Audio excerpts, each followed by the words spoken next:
आखिर supreme court में क्यों भिड़े दो सीनियर वकील? दोनों हैं सुप्रीम कोर्ट बार एसोसिएशन के पूर्व और वर्तमान अध्यक्ष।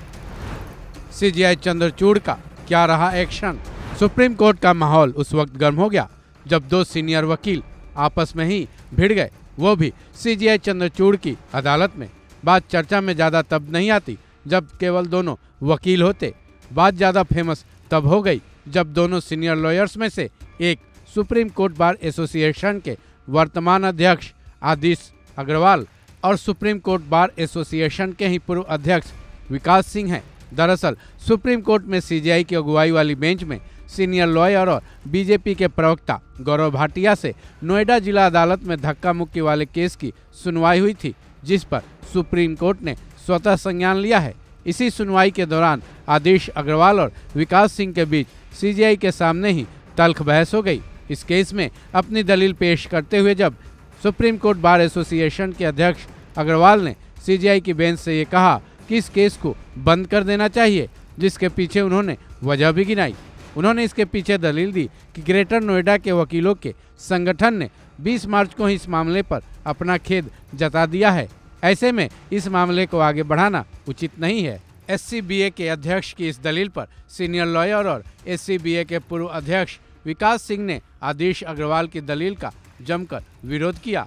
सीनियर लॉयर विकास सिंह ने गौरव भाटिया के साथ धक्का मुक्की करने वाले वकीलों पर जवाबदेही तय करने की मांग सीजेआई की बेंच के सामने रखी। साथ ही उन्होंने पुरजोर तरीके से ये भी मांग की कि जवाबदेही तय किए जाने बगैर इस केस को बंद नहीं किया जा सकता है। जिसके बाद आदिश अग्रवाल ने दलील दी कि उन वकीलों का खेद दर्ज करते हुए इस कार्यवाही को समाप्त किया जा सकता है, जिसके जवाब में विकास सिंह ने दलील दी कि ये वाकया लॉ प्रोफेशन और वकीलों के आचरण का उल्लंघन है, इसलिए इसे ऐसे ही माफ नहीं किया जा सकता है। जिसके बाद विकास सिंह ने सीजेआई चंद्रचूड़ की बेंच से मांग की कि दोषी वकीलों की पहचान कर उनके खिलाफ अनुशासनात्मक कार्रवाई की जाए। सीनियर लॉयर विकास सिंह की दलील से सीजेआई की बेंच सहमत दिखी। सीजेआई की बेंच ने कहा कि केवल माफी का हलफनामा दाखिल कर कोई भी दोषी वकील बच नहीं सकता है। साथ ही ये भी संभव नहीं है कि ऐसी घटना में लिप्त वकील किसी भी तरह का अनुरोध भी करे, इसका उसे कोई अधिकार नहीं है। बेंच ने आगे कहा कि सुप्रीम कोर्ट उन वकीलों की माफी के बाद भी इस पर गंभीरता से विचार करने जा रहा है।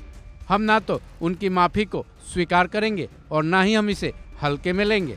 इतना ही नहीं, बेंच ने यह भी कहा कि कोई भी वकील किसी दूसरे वकील को इस बात के लिए जोर नहीं दे सकता है कि वो हड़ताल करे या फिर कोर्ट को ही छोड़ दे। साथ ही कोर्ट के न्यायिक अधिकारियों को दूसरे कोर्ट के कर्मचारियों को काम करने से नहीं रोक सकता है। इस खबर में बस इतना ही। बाकी अपडेट्स के लिए जुड़े रहें वन इंडिया हिंदी के साथ।